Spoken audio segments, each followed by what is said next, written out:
Good morning, everyone. I hope you're all doing well.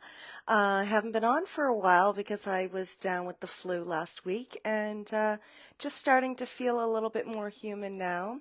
And so you might notice that, I might end up coughing or something. And so I apologize ahead of time, but I'm going to give it a go.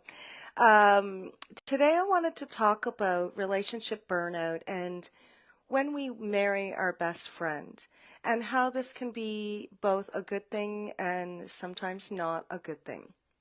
So, when is it a good thing?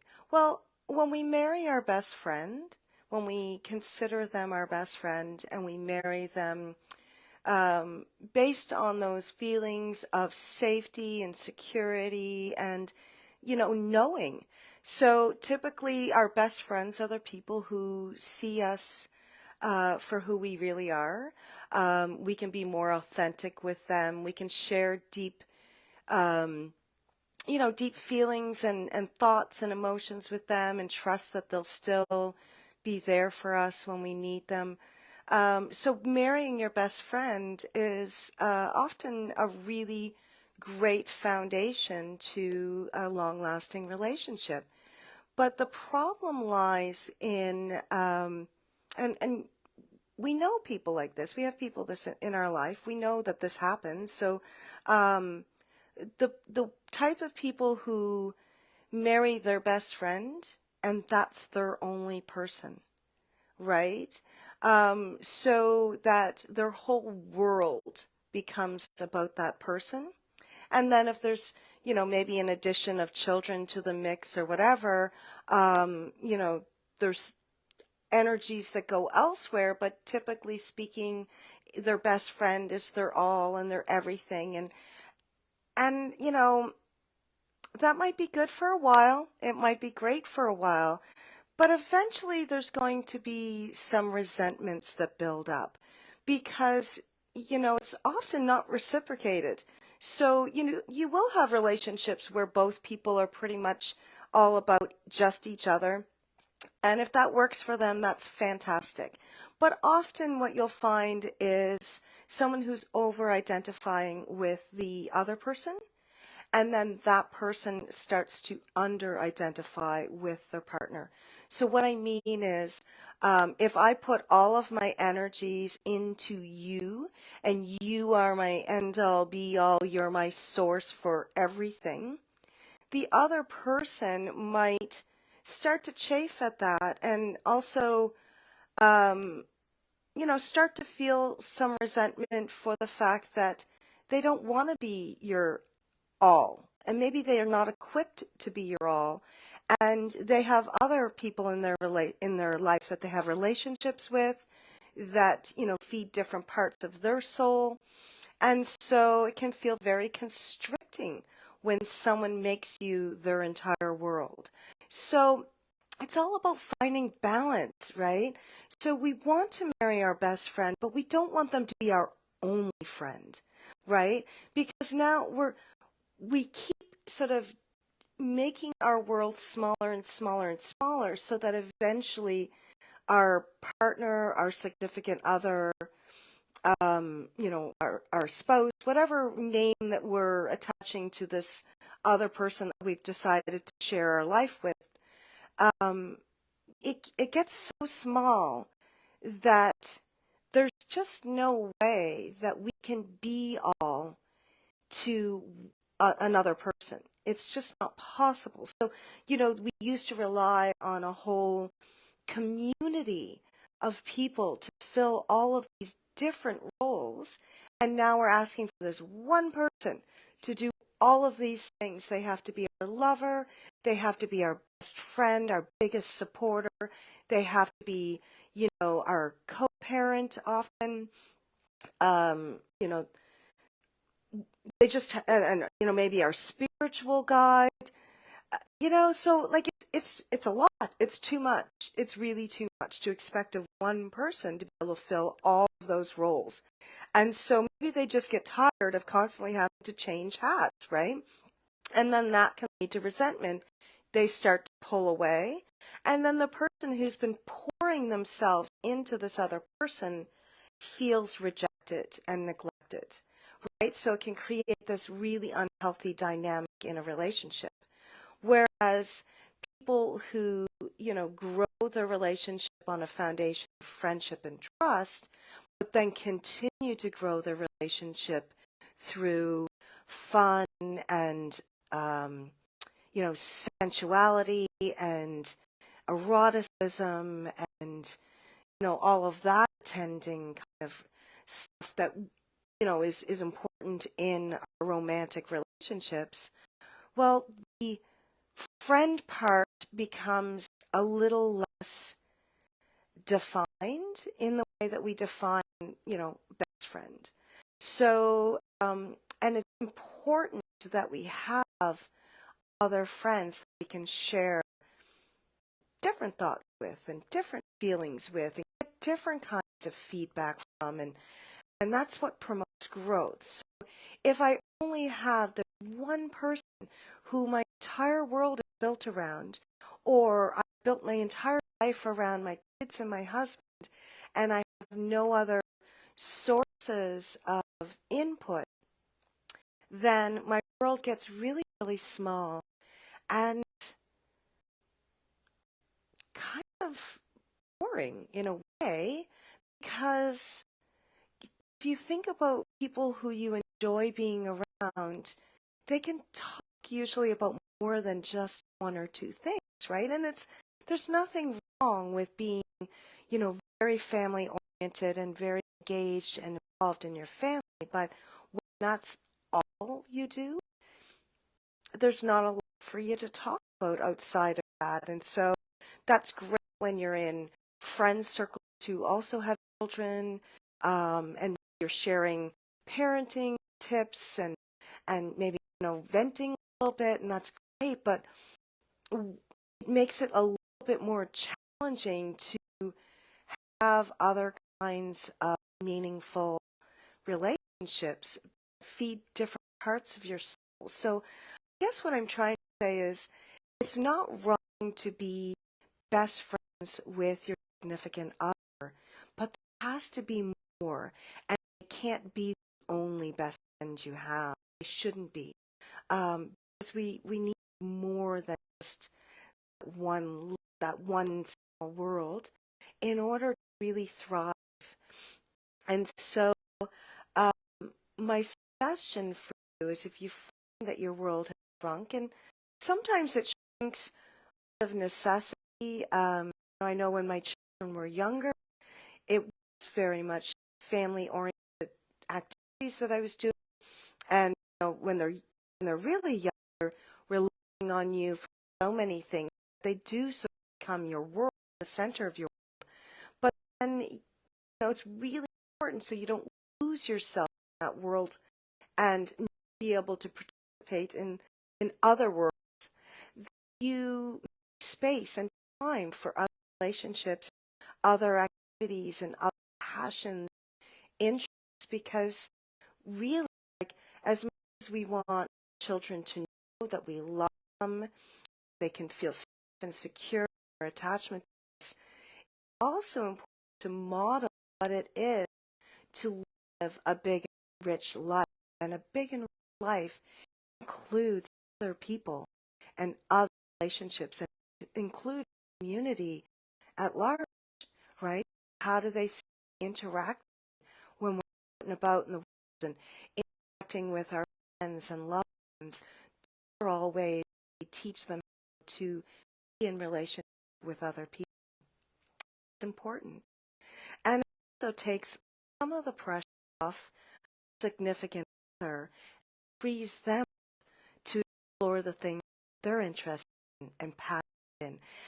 And ideally, come back together and you share some of the things that you're pursuing and engaged in, and it enriches the relationship even more. I feel like a lot of times get into ruts we don't have outside passions and pursuits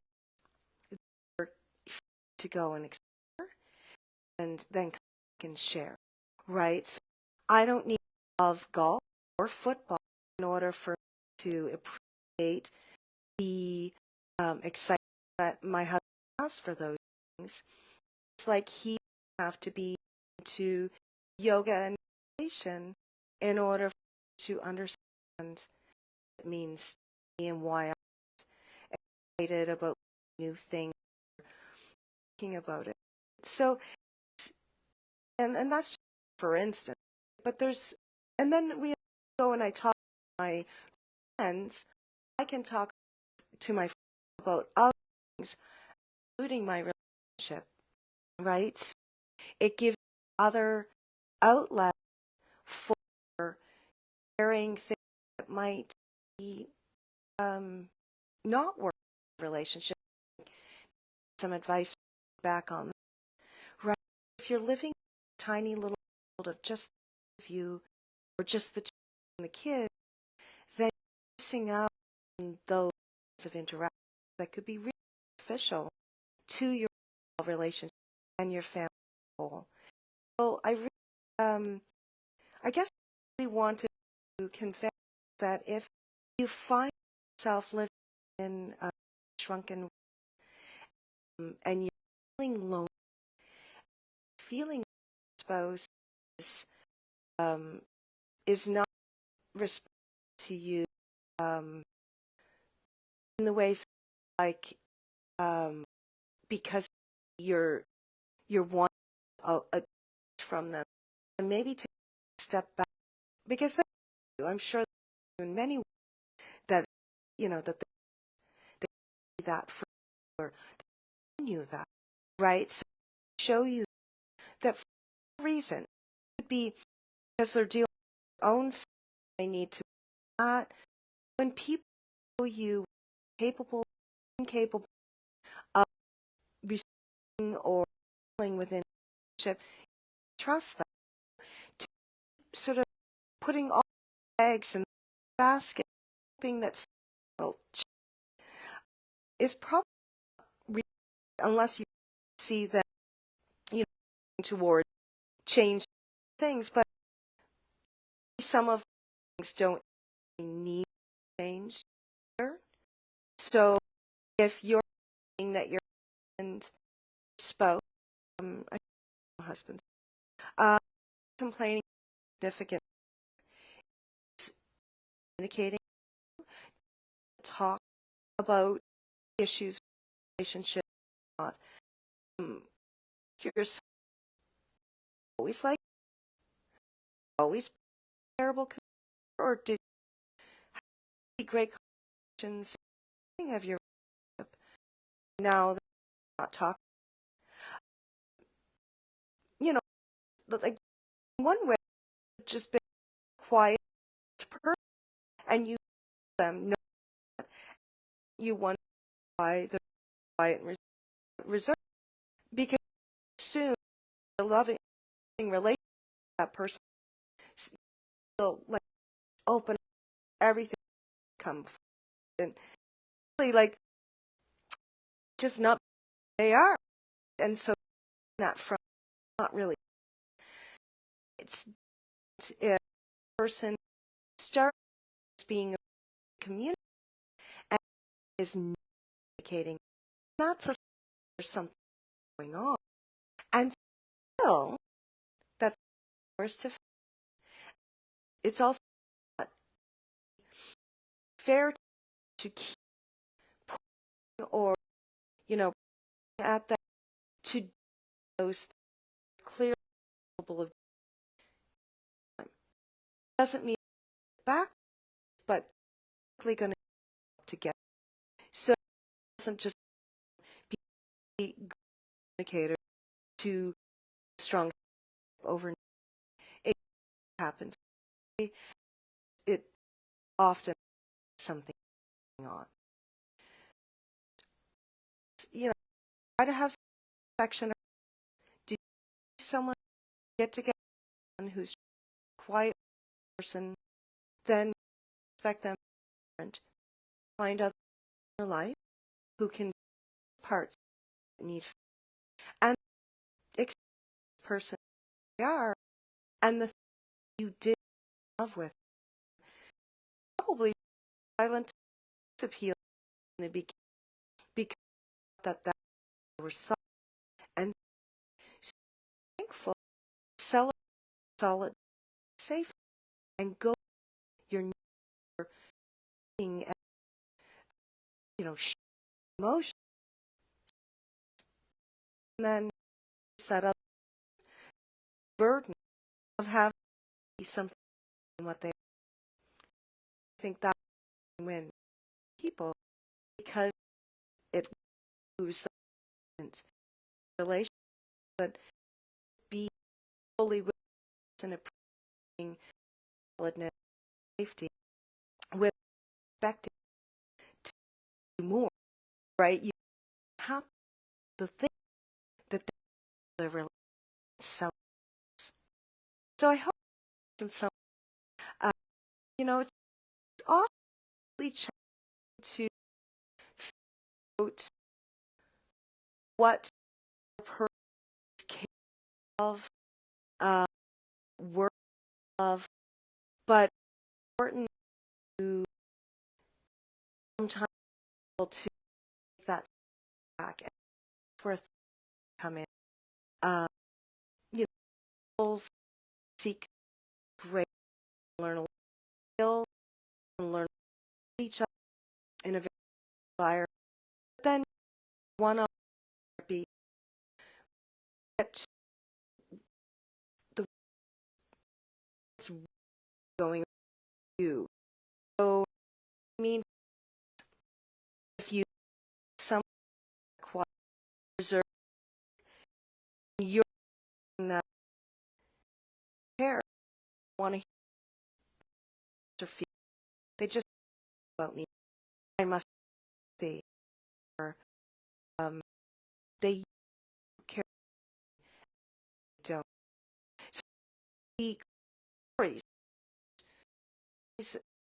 or do even late what they're doing could be to happen past like relation were created on perceptions were in that relationship then really get you and your is not the not giving the time you know that we that need the from where to structure